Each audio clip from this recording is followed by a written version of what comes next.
I apologize for the hotel prices. We don't own Miami yet. Have a virtual conference. We were like, fuck it. Let's do this. And you guys had a full-on music festival in the backyard that any person on the planet would enjoy, right? That wasn't for Bitcoiners. Yes. Maybe Joe Biden's really good for Bitcoin. We're going to see Kaiser ripping up dollars and making it rain, or what do we got? Obviously, a little dirty secret is obviously the original founders of Bitcoin Magazine, Vitalik and some others went on to go make Ethereum, so everything they learned. That would scare me. It was insane. Bitcoin 2022 was the largest Bitcoin conference in the world. And the second largest Bitcoin conference in the world will be Bitcoin 2023. I talked to Mike Germano, who is the man behind the entire thing, has been building Bitcoin Magazine and the Bitcoin conference almost since the inception. He shared why they're Bitcoin only, why Bitcoin is so important, and what they're planning for the future. You guys do not want to miss this incredible conversation. That's dope.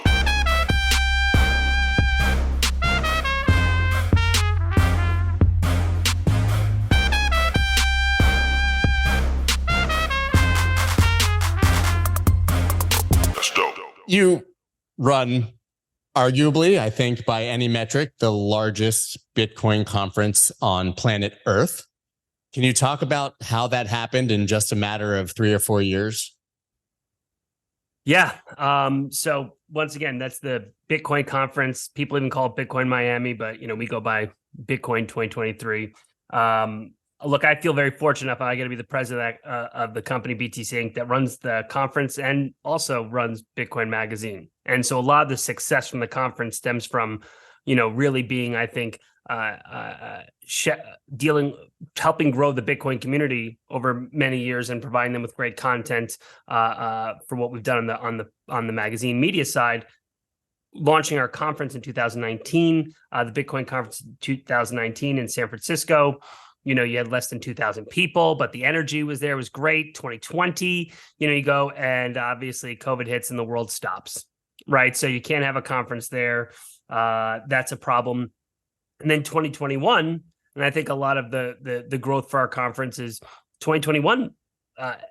Everyone else, while they were all still willing to have a virtual conference, we were like, fuck it, let's do this. And went to Miami. So obviously California, which I think is still in lockdown and still doesn't let you do anything. We were lucky enough to go to Florida where they were, cared about freedom, which was obviously core to what we were trying to do. And it really became such a celebration. I think we were one of the largest conferences in 2021 because no one was even willing to do it. Insane at Mana Winwood. I mean, it was even, I know being in the core of COVID there, but that was insane. I know for a fact beyond your own expectations because there are about twice as many people as that venue fit trying to get in. Absolutely. So, we had fire marshals, we were bursting at the seams there. And really, I think that put such a great energy within our company, knowing that we had done the right thing, focusing on Bitcoin only and being able to, put on this conference when, once again, a million things could have gone wrong.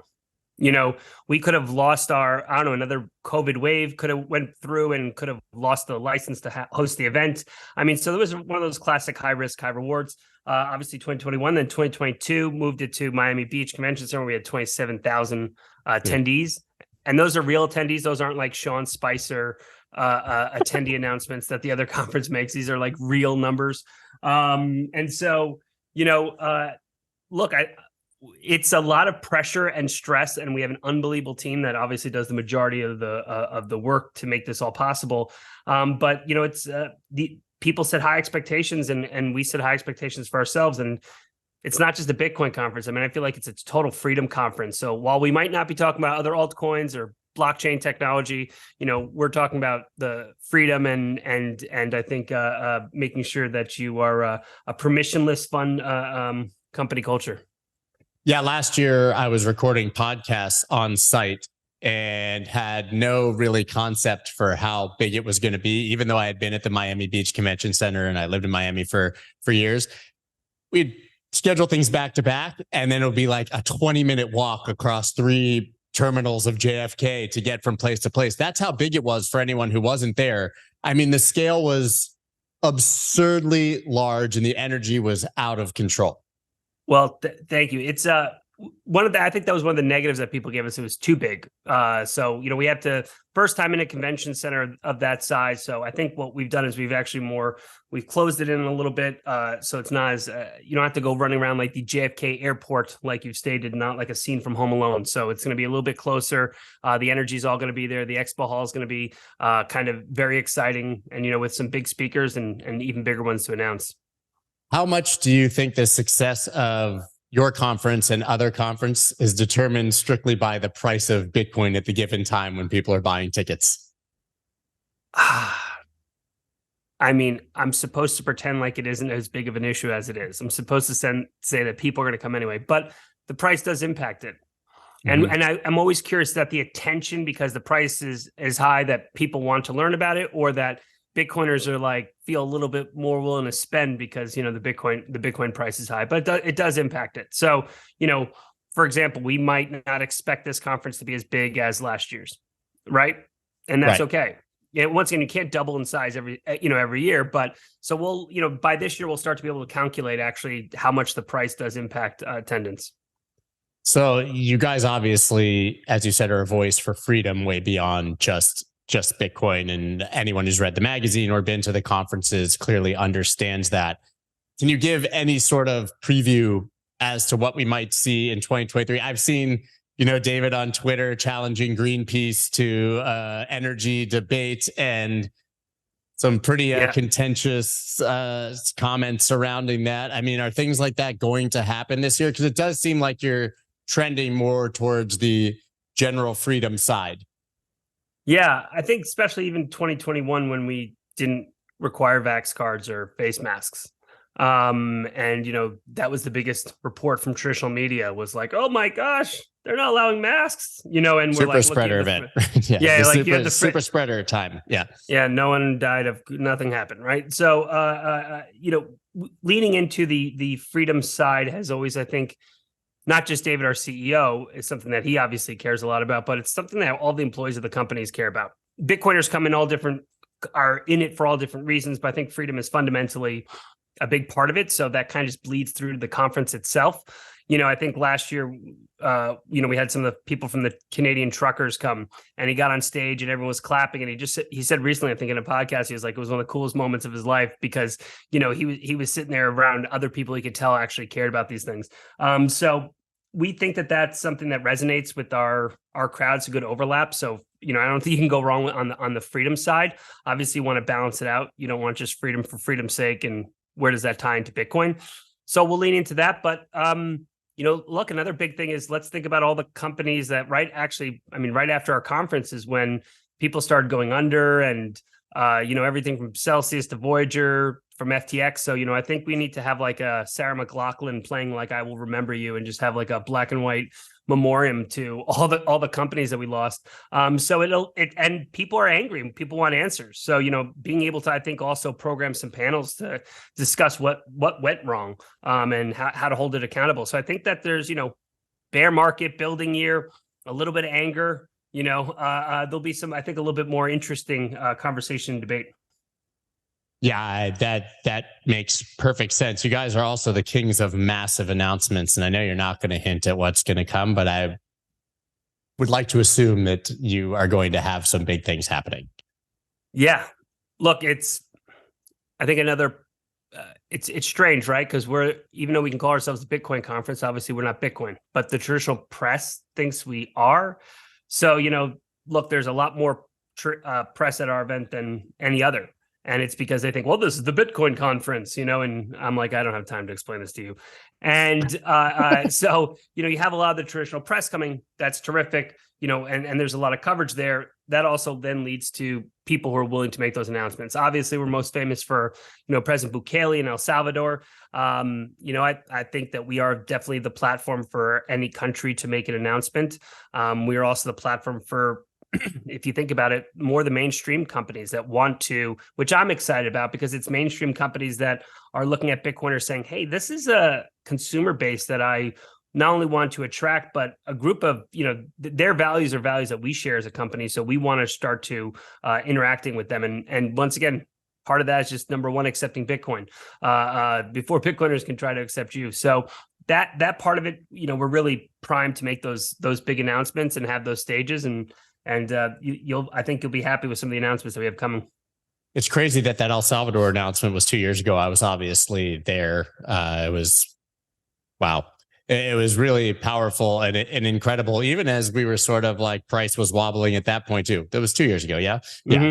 That was it, man. But are you surprised that we haven't seen more nation state adoption since then? Because I think on that day, everyone was like, it's happening. The entire world's going to accept Bitcoin next month.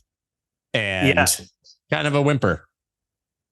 Well, look, I was down in El Salvador a week after that announcement.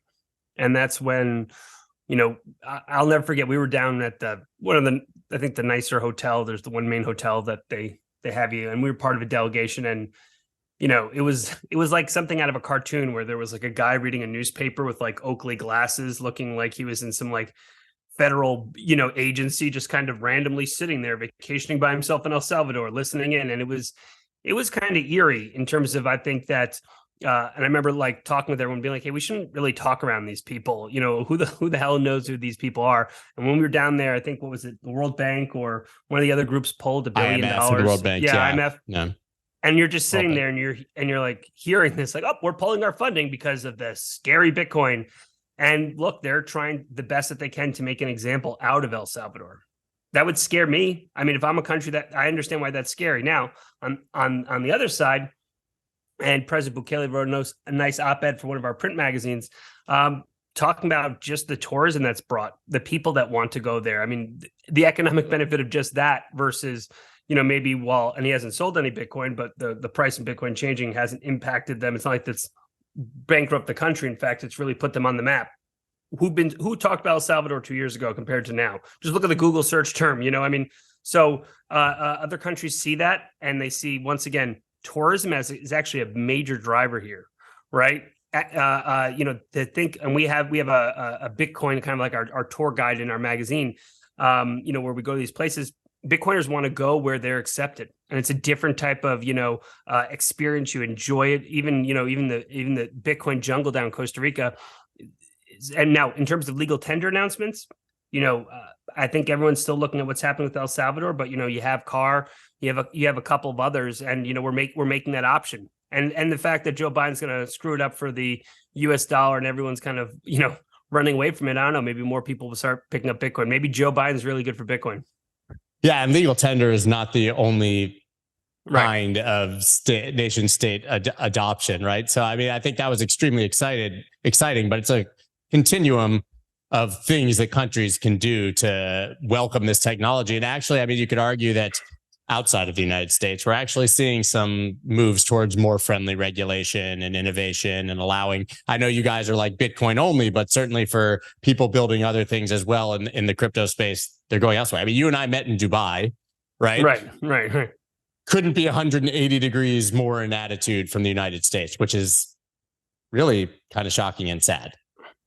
Yeah, I mean, it's been sad, and if anything, actually impacted the conference. That think about all the companies that are just leaving the U.S.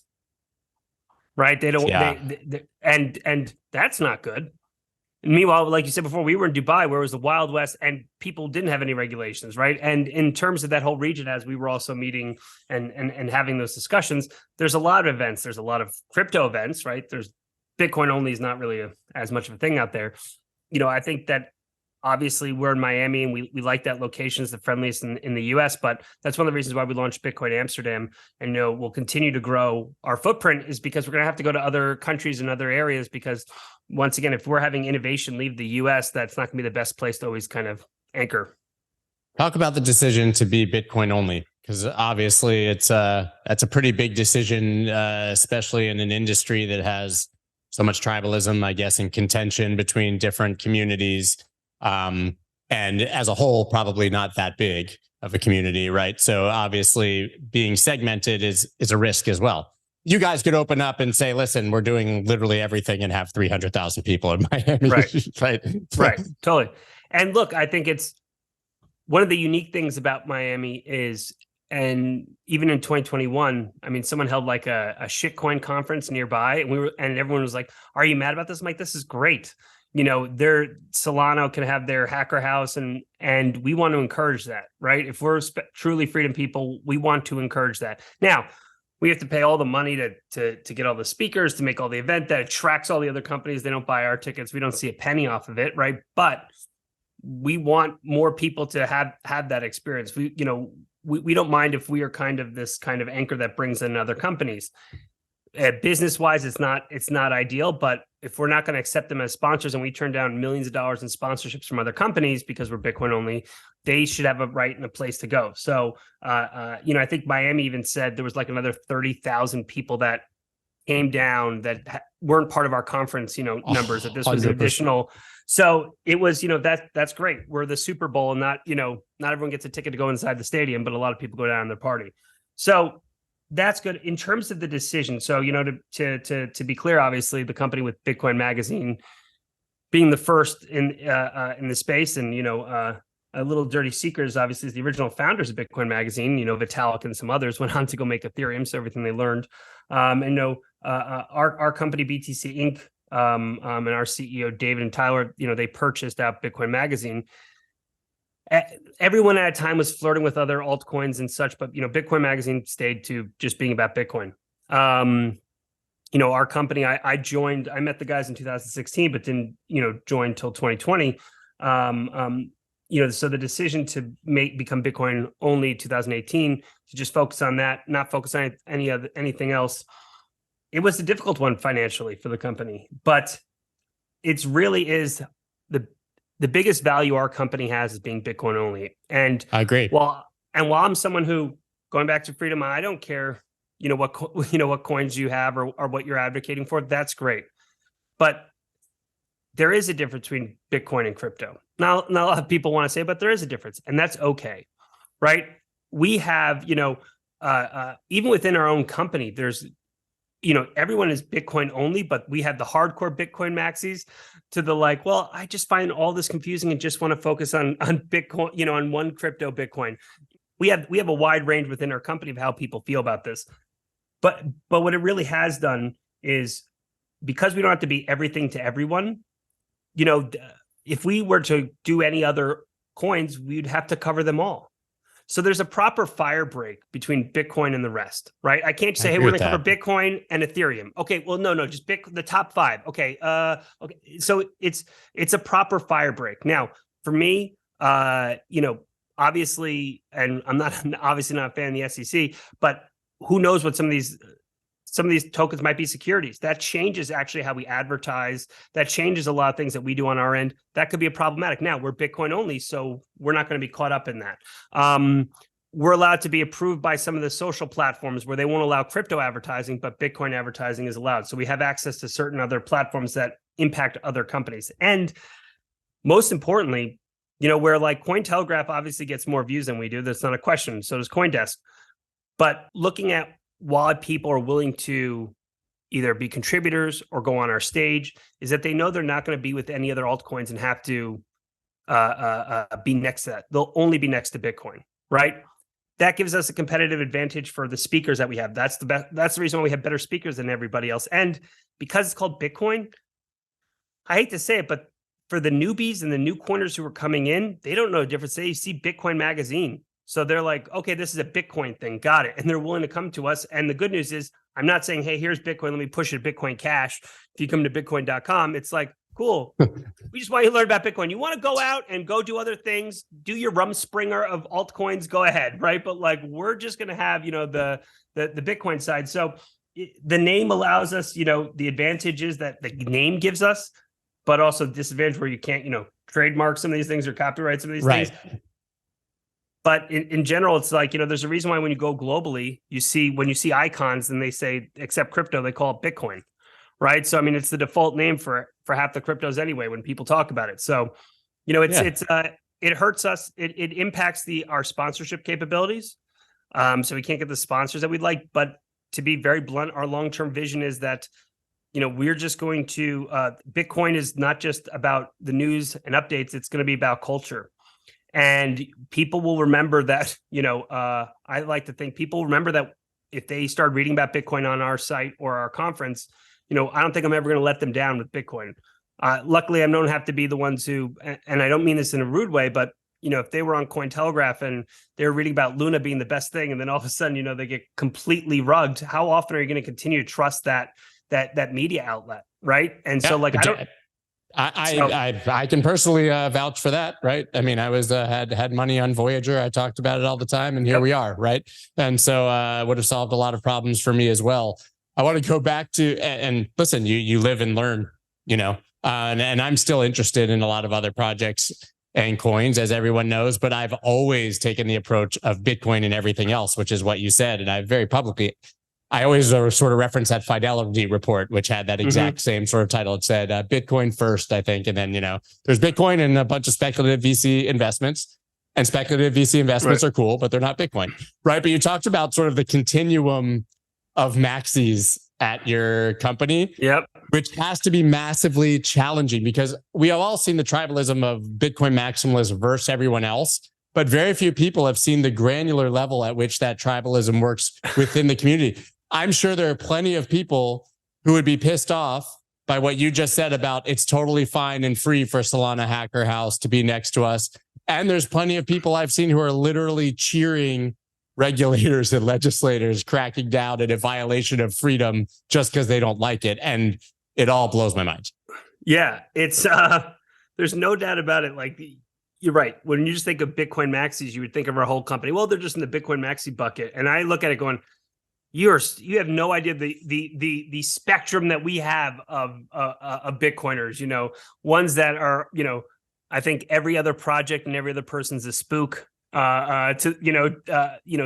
that extreme where everything's a scam. Everything is a scam, and everyone's a scammer, right? Yeah. Right. Now, look, I think the biggest cheat code our company has at BTC Inc.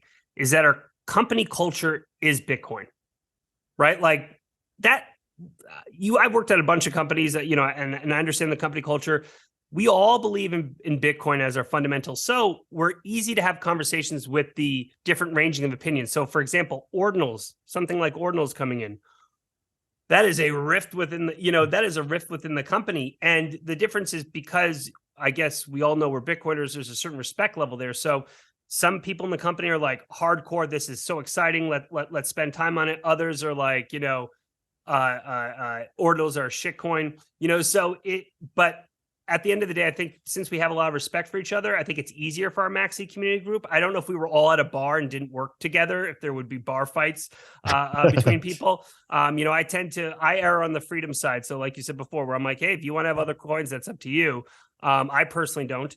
They don't want to hear that. They don't want me to even give it, breath. But, like I said before, freedom of speech is my core principle. So anyone should have the right to do it. And look, there's some innovations that happen on these projects. Like, that's a good thing. Why would we not? That innovation is fine.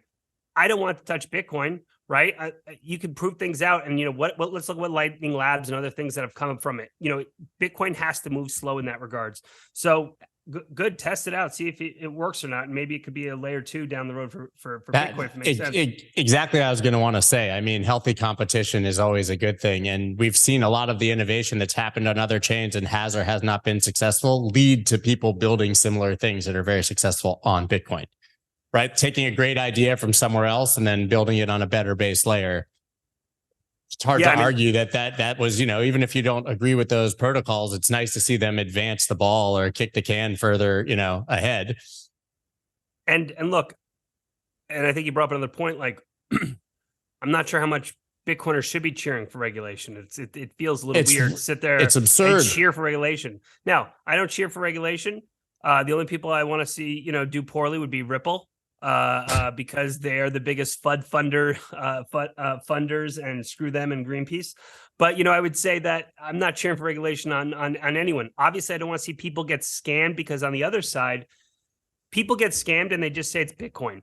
The same way that when someone gets robbed and they got their Rolex robbed, which it wasn't a Rolex, it was something else. It's the word that gets placed. And think about how much that actually hurts the movement is every time someone does something stupid, buys something stupid that their friend said it was something stupid, wasn't even a real coin, right? They were sending some PayPal and they're like, oh, I bought Bitcoin and I got scammed. And then all of a sudden the next person goes, oh crap, they got scammed in Bitcoin. They didn't. That was an altcoin on like some other scam artist thing. So the scams obviously impact us and we want to minimize that, but obviously we just need to battle with, kind of more transparency of what Bitcoin actually is. Well, I think that there's cheering sensible regulation, which is not what's happening. But then cheering like heavy-handed, I'm a hammer, everything is a nail, which nobody wants to see, I think, in any industry who's rational. I think there's plenty of people in the United States and beyond who would love a clear regulatory framework that allowed for innovation. Yes. Yeah. That seems rational. Can we get that? That would seem rational, but if you're, look, this is the new crypto war is the war on drugs, right? And it's not supposed to make sense. And that is by design on their part. It really so why do you think that is? Yeah, I agree. I agree with you. And that's the best analogy I've heard for anyone, certainly who grew up in our generation and knows about the war on drugs and how irrational it was and actually made for more drugs and more money for drug dealers, of course. But look, okay. The U.S. government is not incentivized to have this innovation happen because they aren't. It's not something they can control. It also impacts the U.S. dollar, even though we can make the arguments for what stablecoins can do. But by being vague, by going off after random people, you create uncertainty, you create chaos, and therefore companies aren't even willing to build in this space, right? Because why would you? Once again, they could put down, here's the regulations, here's how to build, great. And within 3 months, everyone has found a way around those regulations anyway. So if you just keep it vague and you can, who knows, you could just be, you could have the DEA be watching you for 9 months, or you could have this happen, or we could decide, actually, this drug is a Schedule 1, so we'll break down your house, but this state will allow you to do this. And it's just, because it's so vague, you make people not want to actually even test on it. You make people get nervous about using it. And really what you're doing is they're trying to put such a bad taste in the rest of the people's mouth who haven't entered crypto yet. Like you and I grew up with thinking like, oh my God, if I smoke a joint, my brain is going to splatter like eggs, right? And it's a gateway drug. And then like, I'm going to die, right? And then you realize, that's not the case. But, they're going to try to turn Bitcoin and crypto into such a negative feeling that this is what criminals do. And, it really just reminds me 100%. I'm just waiting for Nancy Reagan to tell me that I shouldn't use crypto. And I feel that's what, Elizabeth Warren's doing now. That egg commercial, this is drugs, this is your brain on drugs, and they scrambles the egg. Any questions? Yep. That one, and I learned it from watching you, Dad.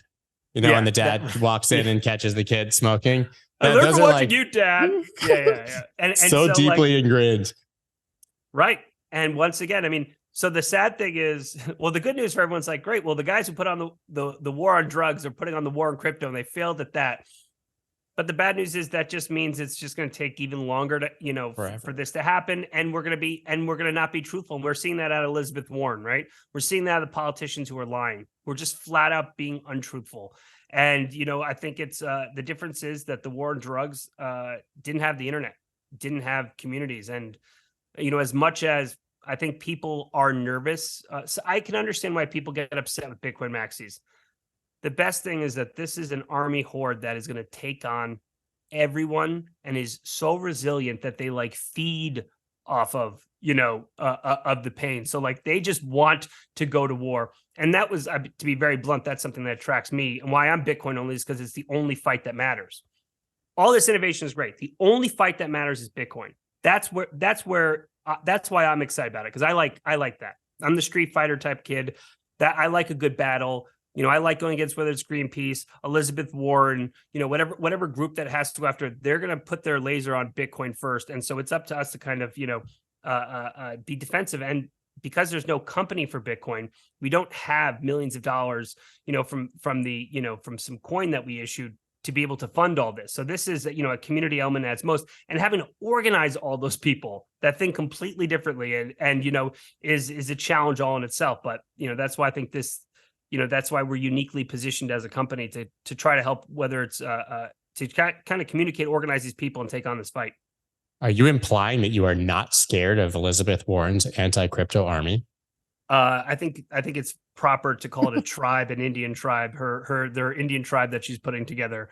But like, once again, I'm not afraid of Elizabeth Warren. What I'm afraid of is, and I'll be very honest, and I deal with it from our end, the major brands that want to begin to accept crypto, who become fearful of doing it because there is, they're being told that Bitcoin uses more electricity than South America. And they were boiling the ocean.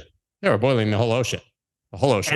And once again, you have a woke population that, you can say things are, environmental climate change is up, it must be wrong, right? So we are getting improperly grouped into that. So I'm not scared of Elizabeth Warren. I'm just scared of the stupid tactics that they use, because there's a group of, there's a large population that's programmed to then say, this has to be bad, and we won't even have a conversation. Are you guys looking at or reporting on the Restrict Act? I mean, speaking of violations of freedom and vague language and opening the doors to absolute like Chinese tactics in the United States, are you? I have to imagine, as a publication, as a media company, that you're taking a pretty serious look at this act. Yeah. So from a personal side, you look at the Restrict Act, and it's, the government obviously does. It's almost like it's the same skit every time. Cool. TikTok is bad. Great. Let's make, here's the Patriot Act, and let's put our Digital Patriot Act in play, and everything that they can sweep into it. I'm very scared of that. So I am scared of the Restrict Act. I do think that it is once again vague and broad and uncertain and all this, and that they can kind of put Bitcoin in it.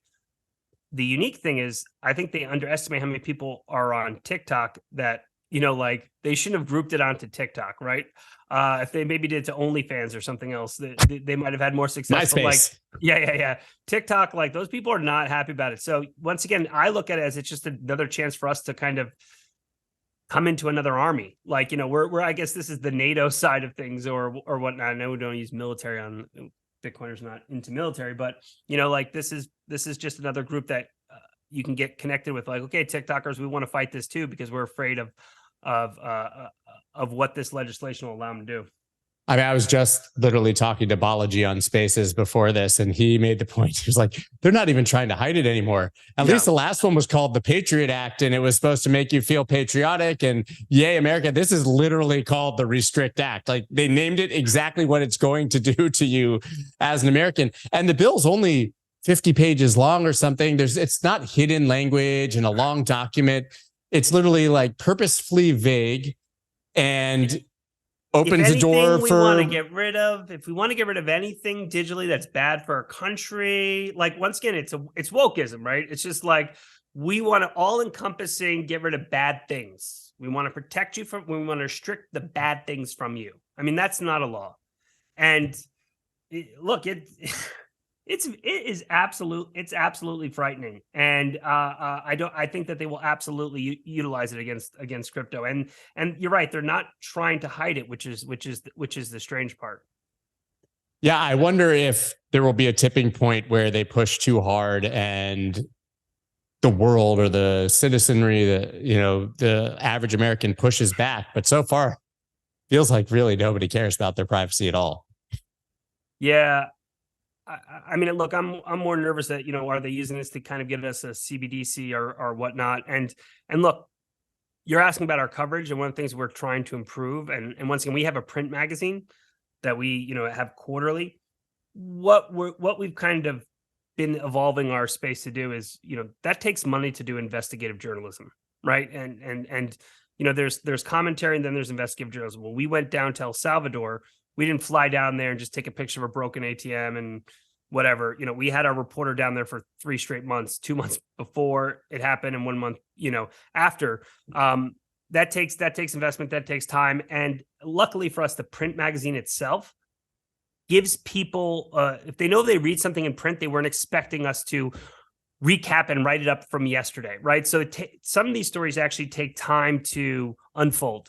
And so something like the Restrict Act is something that we already have journalists looking into. Okay, we're following this. There's some thought pieces that we can put on .com, but we're actually going to think about how we actually cover this, and it might be 4 or 5 months before there could be an in-depth article. And by the way, investigation on our end into, okay, who's actually pushing this? Why are they pushing this? So some of those things that, and we try to build that out more, investigative journalism side of what we do, and I think that's really needed. And it doesn't make sense. It doesn't make sense to doc. And once again, I came from other media companies. It's a tough thing to be able to monetize or make that investment. But on our end, that's something that we find to be valuable. And once again, it's Canadian Trucker, what they did, but that's 5 months later. But that's a time capsule for what this is. That's actually properly taking a look at it, and not just being reactive. You and I both worked at Vice, me for much shorter than you, but you obviously have a background in building from the ground up investigative journalism. They were arguably the best in the game at that for quite a long time, the same type of stories. How do you balance evergreen content that you're putting out quarterly, right, and making the magazine be hyper relevant into the future, but also covering the day-to-day, I'll call it nonsense because most of it's noise, but you still need to, if you're going to be a media organization in 2023, you kind of have to have a 24/7 approach, I would imagine.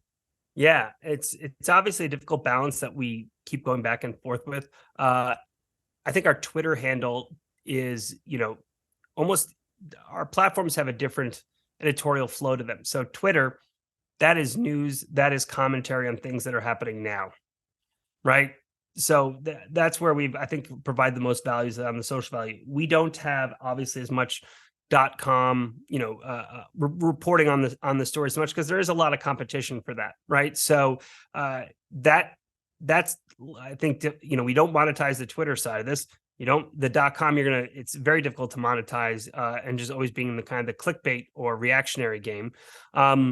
Luckily for us, we have the conference. So the .com and social investment we make to get readers, that's actually our major marketing for our own conference. So that's how you can monetize off that. The Bitcoin Magazine Pro, which is financial analysis, that's a paid subscription that Dylan LeClaire and his team run, so that can monetize the effort and the research reports that we put into there.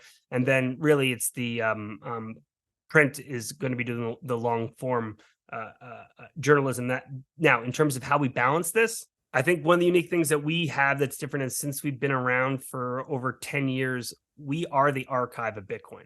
And one of the things we're doing is, like, I have, 23 former print issues that we're now digitizing, that we're going to be republishing. Like, you can go through some of the old articles, and it's like, here's Vitalik interviewing a guy named Brian Armstrong, who's got this new website, Coinbase, and they're thinking about marketing someday, right? And you're like, and it's a time capsule. And so, like, if Bitcoin does what we think it's going to do, it's going to be an important part of our of humanity, and not just global commerce, but global connection. And well, we've been there from the beginning. So for us, I think there is we have a much longer term view that evergreen content, I think, more is archive content, right? So evergreen can be, hey, how to use a hardware wallet. Great. Lots of guides is kind of evergreen. Some of this I treat it as an archive, where I look at this going, wow, we've captured a moment, whether that's El Salvador really understanding what was happening before and after, not just that one day. And then keep talking about Bitcoin Beach, so looking at it as an archive, I think that's the role we're going to have. And once again, a lot of the video we're recording now, you're not going to see for 5 or 6 years. Like when we went and, we made the investment of let's go to the Craig Wright trial and start recording that, because this guy, and I'm in the US, so I have freedom of speech, but, I believe that, Craig Wright is not Satoshi. And I share your belief, sir. I know. Okay. I share your belief. But you'd be surprised by how many media companies were just even nervous, about doing this. And once again, obviously Hodlnaut is someone who our company really cares about. And, I had a chance when I met him in person, realizing, obviously how silly this all was. But the best way to stop this was actually to kind of get recordings of this and to show how silly this was in a courthouse. And the truth was, CoinGeek or whatever his blog is, that is fronts as a media company, they were the only ones that were going to be able to record in the courthouse. And so at Bitcoin Magazine, we had to fight. We had to go to legal fight to be able to be the ones who record in there, right? And, we captured hours and hours of content just to showcase and transparently, okay, this is how Craig Wright thinks he's Satoshi. And you watch it and you're like, wow, this is absolutely insane. And, then when the court case came out and he was, obviously Hodl not won the trial, Craig Wright still won't accept it, or Calvin Ayers won't accept it. We have to document it. That's a huge investment that we made absolutely no money on. Right. But like, this is an archive moment that we need to stop. You need to stop this guy from suing absolutely everybody, making everyone's life hell. And the best way to do that is to have proper reporting, and other media outlets would never do that. They would just send out a press release, and they would, Craig Wright's lawyer say, yes, I won this case. And they'd be like, he won? We don't know. So, I mean, having to sit there and spend weeks out, in Norway, and have our team that, who aren't legal experts having to go through all this, that's some painstaking investment on our end that, we're proud to do, but, we have to find unique ways to monetize off that. So you guys are definitely hoping that Craig Wright doesn't sue anyone else, because then you have to do it all again. I mean, it's funny because it's the point where, like, I keep trying to think, okay, do we make just a Wikipedia for all the people been sued by him, so all these lawyers can actually show everything that they have? Because at some point he's going to run out of like Bodog money, to sit there and keep suing people. But it's, he's continuing now to get the things thrown out of court, which is what he is, because he is a joke, and that's what needs to be, made of it. So you hinted at a strategy of expansion, right? You said that's the reason we added Bitcoin Amsterdam. Mm-hmm. Do you have a vision where you basically take this on the road and start doing shows all over the world? You'll be extremely busy and you'll never be home again, but it seems like that would be the natural path here if you're already expanding to Europe. Yeah. I think everyone in the company looks at our role within Bitcoin Magazine, the Bitcoin Conference, as we have a responsibility to the Bitcoin community. And, as of right now, people take our content and translate it into multiple languages as it is. And that's a failure that we have not been able to do that ourselves. And so whether we've done licensing deals, franchise deals, trying to grow, because once again, we want not just taking our content and translating it, we wanted to have localized reporting. We opened an office in the Ukraine to handle the CIS and Ukraine-Russian region before the war. So we could, try to tell people, hey, because we knew what was going to happen. And like, if you can at least save some of your money in Bitcoin, now this is at least going to allow you. And once again, we have like meetups in Ukraine that happen quarterly. At Bitcoin Magazine, they published their first magazine print. I mean, they're absolutely motivating. So, and once again, part of it was because Ukraine was one of the highest percentage of people that were actually using crypto. And that's why we opened that office 2 years ago. But, obviously a lot's changed. So even having an operation during a war, we have to grow. Our company has to grow globally. Bitcoin is a global language. How lucky are we? It's a global language. So the community, there's so much value in how we interact. And when we went to Amsterdam, and it was like a little less than 3,000 people, we had a smaller venue, obviously.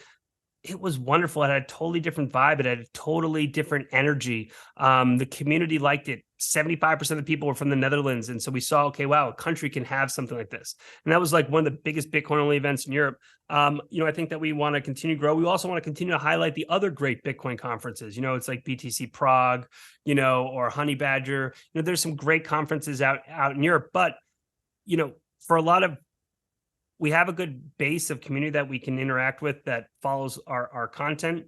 And also for new coiners, we want our conferences to be a type of place that if you're a Bitcoiner and your friends don't really understand it, you want to be like, hey, come along with me to this, and they could actually see, they can understand the community. And especially during a bear market where it's not just the bull market, everyone to get excited, let's buy Bitcoin. It's like, hey, you guys had a full-on music festival in the backyard that any person on the planet would enjoy, right? That wasn't for Bitcoiners. Yes.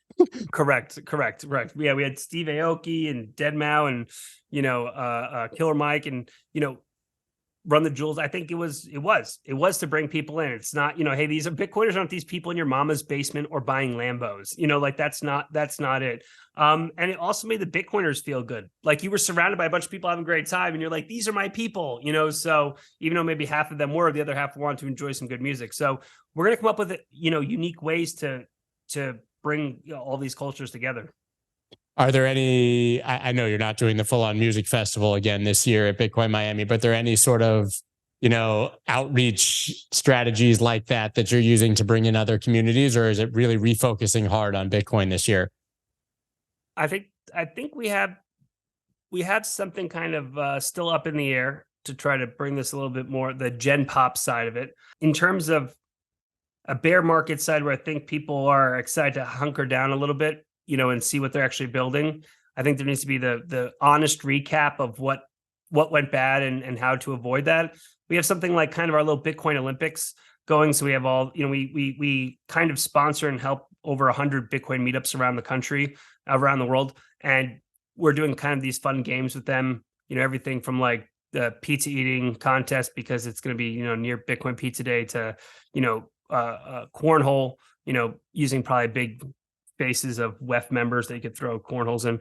But, a lot of these, chess and a seed stamper competition. So, part of that's just the community side of it. The Bitcoiners will always be there. We're trying to create a little bit more kind of community engagement on that end. So you're experimenting with something like that. And then also, the whole thing going on, and as you alluded to earlier, our CEO, David, talking about with the trust and redeem GPTC, we're going to have part of industry day, we're going to have this kind of very pirate, shareholder meeting of people that are not happy with, what has been going on with Grayscale. And, this is going to be the biggest meetup of shareholders in an unofficial event. And, there's going to be some fireworks there. So that maybe leads into kind of the finance world. But in terms of the fun and culture world, Miami's a good time. So the nice thing is there's a lot of other Miami events that are going on that they're trying to attract our audience and our people to. So it's, you're going to have fun down there. The question is how many Bitcoiners are going to be surrounded by. So how can people get tickets and come check it out? Does it sell out? Is it over? Like, can they still make it work? What's happening now? Yes. Well, thank you for that plug. Look, people yes, we're still going to be selling tickets. This will be, if not, this will be probably the second largest Bitcoin event ever. This is already, even before we started the pre-sale, was the third largest Bitcoin event ever. So it's going to be massive, but tickets are absolutely still available. I think we have there's the difference between the GA tickets, which is kind of 2 days, and industry pass, which gives you the first day of kind of the industry events. You can go to, b.tc, which is a pretty great domain, but, obviously the Bitcoin conference are our handle. And if you can use code BRR, BRRR, so money printer, go 3 BRR. hours. 3 hours. Yes, 3 hours. I think that's the best code, but maybe look on our Bitcoin Magazine Twitter handle and you'll find probably better codes. I don't know, but obviously discount codes are always important. But people should get tickets. And once again, it's in Miami, so I apologize for the hotel prices. We don't own Miami yet. But I think we'll work on that. I try to get Miami a cruise boat. I try to get a cruise boat this year to like have a full cruise boat and just have like the rooms on there, but they wouldn't let me keep a cruise boat in port for 3 days. So I'm going to find a loophole for next year. And so how are you doing it this year? So we'll be at the Miami Beach Convention Center again. Thank you. So we'll be doing that again this year. And then once again, there'll be events kind of all surrounding Miami. So that's also very exciting. And, I think we'll have some also Bitcoin Pizza Day celebrations that will be coming up that we're excited to announce. Nice. And who are the speakers you're most excited for, or panels? I don't mean to put you on the spot, but is there anyone that you're just super psyched to hear? We're going to see Kaiser ripping up dollars and making it rain, or what do we got? Obviously. Well, so I think that's, where Kaiser's been because you just follow literally the money trail of his ripped up money. Follow the money. Yeah. He'll be there. Look, I'm excited about Michael Lewis. Michael Lewis has never spoke at a crypto event. He is the author of The Big Short, right? And Moneyball. Right. He's the one who was following FTX around, Sam Bankman-Fried. Let's be clear here. This is the man who is going to write the book on what happened in this crypto crash.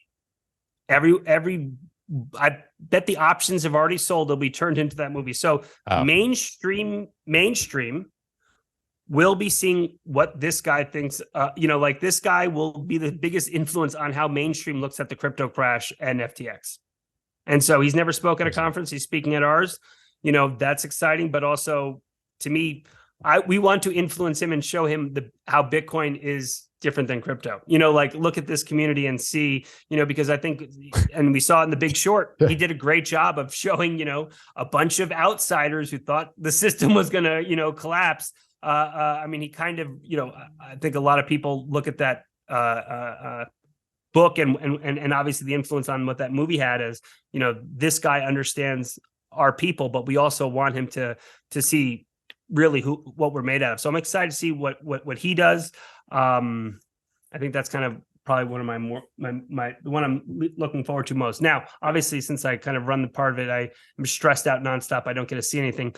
But once again, on Bitcoin Magazine YouTube, you can watch every one of the panels. That's right. You can actually watch the whole thing. Yeah. That part of it is it's huge. So awesome. Yeah, man. Well, I can't wait to join you guys down there. I'm going to be the guy who pays 3 times too much for a hotel because I might be on my friend's couch. That's okay. That's the fun part about Miami. That's the spirit, the real spirit of Miami. I used to live there, and now I'll probably be on a friend's couch trying to get tickets. I'll be begging you for tickets, at the last minute. Well, that's okay. Well, thank you for having me on. I think we can work something out. So, yeah. And where can everybody follow you after this conversation? Yeah, sure. So it's very lame and non-Bitcoiny, but Mike Germano is my name, and that's where you can find me on things. So I'm at Scott Melker. It's very, very, very, very creative. You could see our age. You could see we grew up in the social media side. But yes, at Mike Germano on Twitter. And once again, I really just I would love to hear from people that want to do great journalism on Bitcoin. Please reach out to me. Also, as we grow this company internationally, if that's something that you care about, please reach out to me. That's the thing that I'm most passionate about and want to try to find people why I'm excited to not just go on this podcast, talk to you because you're awesome and great. And I love following it, but also for the people there that I'm trying to reach out to that want to help us grow internationally. We're always looking for those good people. So happy to connect and talk some more. Hit them up on LinkedIn, guys. Mike, thanks so much. See you in Miami, man. Thank you. See you in Miami. That's dope.